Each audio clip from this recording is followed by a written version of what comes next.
Check it out, folks. In this video, we're going to uncover the top 3 dog breeds that we as professional dog trainers recommend for you and your family. No, we did not just pull these dog breeds out of our ass. We actually asked ChatGPT what it thought was best. Hey, Chat, what are the best dog breeds for families? The best breeds that a family should consider are Belgian Malinois, Cane Corso, Kangal, Pit Bull freshly adopted from an illegal dog fighting ring, any dog from the shelter with a serious bite history. I'm kidding, folks. All jokes aside, don't use ChatGPT for dog training advice. It's filled with a bunch of BS from the internet. It's an amazing tool, not for dog training. Instead, you need to rely on a professional dog trainer, such as myself, with well over 20 years of experience training both police dogs and pet dogs to be the best that they can be. I've had my hands on thousands and thousands of dogs and helped tens of thousands of clients all over the world achieve their dog training dreams. Having said all of that, this video is going to truly uncover what is the best dog breed for you and your family, and we have a bunch of tips and tricks inside, including things that you should be asking yourself and your family to help determine truly what's the best dog breed for you. Now, the first dog breed on the list is a dog breed that's near and dear to my heart. I literally grew up with them from day one, and I just have a special bond with this breed, and that is none other than the German Shepherd. Now, there's 3 main reasons why, and we're going to get into it, starting with number 1, maintenance. They don't really require a lot of maintenance. They're not big droolers. Yeah, they shed a lot. That's about the only thing you're going to have to deal with, those tumbleweeds, but you just make Jeff Bezos a little bit richer. Go on Amazon, get you one of those robotic vacuums. They'll handle the tumbleweeds. Outside of that, they're pretty easy to maintain. That moves us on to number 2, their temperament. We are talking about a fiercely loyal, incredibly intelligent, I would call emotionally intelligent animal. I'll give you a case in point. If you want to roughhouse with them, they'll roughhouse with you. If you have a little toddler crawling around in your living room, they know to be sweet. They're going to go up and lick that baby on the face and be a fantastic protector. They're like the Swiss Army knife of dogs. Whatever it is you want to do with them, they'll be able to do. Whether you want to do search and rescue work, you just want to go play with them in the backyard, play fetch, go swimming with them, go on a hike with them. They want to ride in the car with you. They're not too big. They're not too small. They can do just about anything. We already know we see them in police work. We see them in military work, and they can be service dogs. I mean, really, what can a German Shepherd not do? I don't know. Now, that moves us on to number 3, a big one that's important to a lot of folks, and that is the dog's ability to protect the family. You already know them German Shepherds can handle business, especially with proper protection training, but also without it. They have an innate instinctual ability to know friend from foe and bring the hammer down should they need to. But we are also seeing some bad breeding out there. So even though it's an amazing breed, I want you to be very careful about where you get this dog from. Make sure you get a good one. We're talking about hip dysplasia, elbow dysplasia, but probably my biggest concern is faulty temperaments. Dogs that have really high reactivity, fear-based aggression, and yes, they can be home protectors, and that's wonderful, but not if they're reaching out and trying to bite anyone and everyone. So make sure you get a great dog from a great breeder and get that training. The best place to get the world's best industry-leading dog training is DIYcanine.com. They specialize in helping owners train their dogs to be the best that they can be. Plus, they offer a 30-day, 100% unconditional money-back guarantee. Yes. If it's not the best money you've ever spent on dog training, they'll refund every penny. And ChatGPT and knows. Owner Garrett Wing has over 24 years of experience training police dogs and pet dogs to be the best that they can be. Now, hey, Garrett, when are you going to pay me that $1,000 worth of Bitcoin for reading that? Back to the video.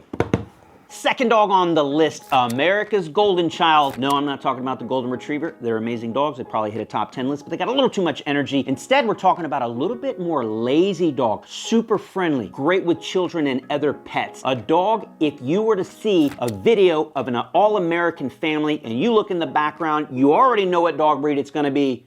The Labrador Retriever. An incredible dog, and for these 3 main reasons, let's talk about why the Labrador Retriever can be an amazing dog for you and your family. Starting with number 1, low maintenance. As far as their coat goes, they don't require any special grooming or anything like that. Wash them, brush them once a month, you're gonna be set. They also don't drool, they're very hardy dogs, and don't have major health issues like a lot of other dog breeds. It's just, generally speaking, a nice, easy to take care of, healthy dog. Moving on to number 2. You wanna talk about temperament? This is what it's all about. This dog wouldn't hurt a fly. They love all animals, they love children, they love your neighbors, they love everybody. This is a dog that you can trust with anyone and everyone. Take them to the vet, they're gonna lick them to death. Just a great dog to have around at all times. The dog that's going to be the dog that your children remember when they're older and they think back about all those times they played in the pool, in the backyard, went to the beach, were playing fetch. That dog you can take anywhere with you. You wanna go to the softball game, you wanna take it to the mall, as long as it's well trained trained and socialized, this is a dog that you can trust to take anywhere. And this is why you pretty much can't go wrong with a Labrador Retriever. Now, we're gonna move on to the third and final reason. I know many of you are thinking everybody and their mom wants a badass dog, the biggest and baddest dog on the block. We're talking about the Cane Corso, the Prussia Canario, the Kangal, the Boerboel, the bigger the better. I want it to kill everyone and everything. The problem is 99.9% of the people coming over to your home are just the mailman, or maybe HOA Helen that's there to remind you once again that your grass is getting a little too long and to talk shit about all the neighbors in the neighborhood. And as much as you would like your Prussia Canario to bite her ass, she's also the lady that will sue your ass and get you kicked out of your own home if your dog's just biting anyone and everyone. With a Labrador Retriever, even though it's not a protection dog, you can trust that it's not going to accidentally bite the wrong person, unless again it's a really out of control dog with no training whatsoever. You get it from a bad breeder, horrible temperament. Generally speaking, Labrador Retrievers are not known to be man killers. They're gonna be sweet. Now, they will put on a big enough show. They are a sizable enough dog that if it were dark out and someone were trying to sneak over your fence or do something hinky, they're gonna put on a big bark, a big show, hopefully scare off that intruder, but if not, give you enough time to go grab your trusty Glock, as an all-American should, to defend their homestead. Because I don't care how big and bad of a protection dog you have, they're nothing against an armed intruder. So that's it on the second dog, but I must say before we move on, the Labrador Retriever, as great as it is, you gotta make sure you are not getting a hunting line, working line, field-bred Labrador that's meant to spend all of its time out there in the woods duck hunting. That's not what you want. So be very careful you don't get one of them, because it's like getting a Belgian Malinois stuffed inside the body of a Labrador Retriever. Get that pet grade, lazy as hell dog that's gonna be happy taking that one lap around the block, or you playing fetch with it for just a few minutes to tire it out, and then it just wants to hang out on the couch the rest of the evening. That's the type of dog that's, generally speaking, great for most friends and families such as yourself. And now for the third dog breed on the list. We saved the best for last. This is a dog breed that I can absolutely guarantee is going to be a perfect fit for you and your family based on many, many factors, and we're going to get into it. But before I reveal that breed to you, I would really like to share with you the 3 secret tips that we use to help people determine which is the best dog breed for them and what is helping us determine which is the best dog breed for you right now. First thing you need to consider is doing research. Research that particular dog breed, but there's certain areas that you need to research specifically. What was that dog originally bred for? What is the maintenance requirements of that dog? And does that dog fit the lifestyle of me and my family? Let's dive in a little deeper. First thing up, all dogs were originally bred for a purpose, usually hunting, herding, guardian, or some kind of trifecta of all 3. When it comes to hunting dogs, we're talking about the GSP, the Vizsla, the Dachshund, the Rat Terrier, in fact, all terriers. You gotta think about it. If these dogs were bred to work and hunt all day and trace things down and kill them, is that gonna work if you aren't out there hunting all day long? You don't have things for these dogs to hunt. They're gonna be hunting down your neighbor's cat and kill it. Might not be a great fit for you. What about herding dogs? Well, unless you're a shepherd with thousands of acres of land and sheep and cattle to herd all day long, the Australian cattle dog, the Belgian Malinois, the Border Collie are gonna lose their ever-loving minds, you as well, and they're gonna try to herd you and your children to satisfy their primal instincts, their thousands of years of genetic manipulation, and those instincts don't just go away because you bought the dog from a pet store. Moving on, a very popular category that people are getting into, we're talking about guardian breeds, Cane Corsos, Boerboels, Dogo Argentinos, Dobermans, Rottweilers, the list goes on and on. We're talking about 80, 100, 160, 200 pound plus dogs. Can you control all that horsepower and torque? And maybe you can, but can your significant other? Can all the people in your household handle that dog when you're not home? Those dogs were bred to protect the household. They're gonna absolutely crush the opposition, and I know you're very excited about that when you come home to find out that that evil mailman knocked on your door and got bit by your dog.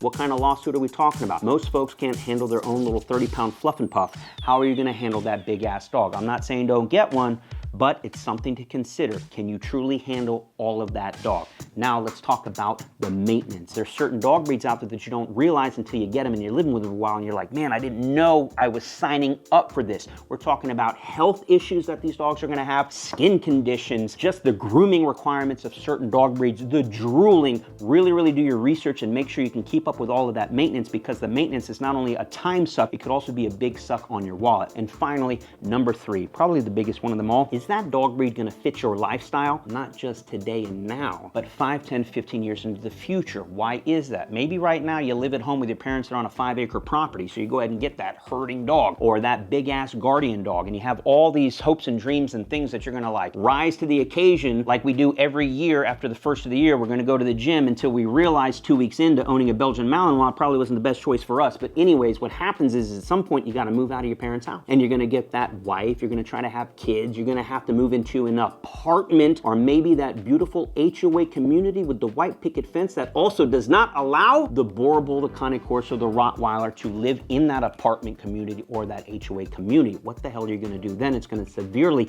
limit and restrict where you can live. So really need to think about, can you deal with the size of that dog going forward? Do you have the vehicle that can transport it? Can you deal with the temperament or the activity needs of that dog, not just now, but every day going forward for the rest of the life of that dog? This is all the research you need to stop and think and consider, and not just go out and buy a dog breed on a whim. The next thing you need to consider is sourcing. Where are you getting that dog from? You may have done all your research and picked the perfect breed for you based on that research. Don't just pull the trigger on the first dog you come across. Preferably, you're gonna do your research on the breeder or where you're getting that dog from. I'm gonna use the Cane Corso as a prime example. 15 years ago, breeders were few and far between. Now, there's a breeder on every corner, on every Craigslist, on every page, and they are breeding a bunch of ugly ass, ill-tempered, overgrown, undersized Corsos. They are not well, they are not healthy. In fact, if you just roll the dice, I would say 1 out of every 10 dogs or dog breeders out there is gonna be a healthy specimen. The other 9, absolute rejects in my personal opinion. But the same goes with many other popular dog breeds. You wanna buy preferably from a reputable breeder who's been in the game, not for 5 minutes, for decades, and has a proven track record. You can meet their dogs and you can meet their prior clients, and they know and live and eat and breathe that dog breed. Now, that doesn't mean you can't go to the shelter and adopt an amazing dog no matter what the breed is, but you also open up a little bit of uncertainty. It's like rolling the dice of a 2 or 3-year-old dog with an unknown history. Sometimes when you adopt a dog from the rescue, it can be the best thing that ever happened, but also it just opens up a little bit more of uncertainty and the probability of we not knowing what that dog's history is or why it's in the shelter to begin with. So be careful no matter what, whether you're buying from a breeder or you're buying from or getting from a shelter. Just be smart, do your research as best you can. And now on to the final step to determining what is the best dog breed for you, and that is training. Why? Because I don't care what breed you get, I don't care where you source it from, you can do all the research in the world and get the best bred dog from the best breeder, but if you don't train it, that dog's gonna become an absolute nightmare. Why? Because dogs are animals, folks. They do not come pre-installed from the factory with any training whatsoever. They come out as wild little animals that want to steal food from you, bite your kids, hump your neighbor's dog, all kinds of crazy shenanigans. So when you go out and get a dog breed, know full well in advance that you need to have training to accompany it. So set aside that required amount of training time and the budget to go along with it. And let me help you with this right now. Regardless of the breed, regardless of where you get it, you need to start training your dog day 1, hour 1, minute 1. Please trust me on that. The sooner you start training, the better. And now that you've made it this far in the video, it's time to finally reveal the best dog breed for you and your family. And that breed is whatever the hell is perfect for you and your family when you follow along with the guidelines we just gave you. Who am I to sit here, regardless of the amount of experience I have training dogs, to tell you what's gonna be the perfect fit for you and your family? Only you know that. But you gotta sit down, be responsible, be truthful and honest to yourself, go through everything we talked about. What was the breed originally bred for? What kind of maintenance? Can you handle it? Can you afford it? Is it gonna fit your lifestyle? How big of a dog? And not just now, but going forward, and put in all of that research, put it on paper, and then after you get the right breed, then of course, find the perfect place to source that dog. And finally, get some goddamn training starting day 1, hour 1, minute 1. All right? That is what's gonna make buying whatever breed you choose become the best decision you ever did, as opposed to the worst decision you ever did. If you wanna find out more about how we can help you train your dog to be the best that it can be, check out American Standard Dog Training, where we have the best board and train programs available. And of course, our amazing online platform called DIYK9.com, where we are guaranteed to help you raise and train your dog to be the best trained dog in your entire neighborhood or town. Now, if you want to ball on a budget, just keep checking out our free YouTube videos. We've got a ton of sources out there that are going to continue to help you think about what's the best dog breed for you and help you get started on your path to having the best trained dog in your life you could ever ask for. Thanks so much for watching. Make sure to like, share, subscribe. We'll see you on the next one.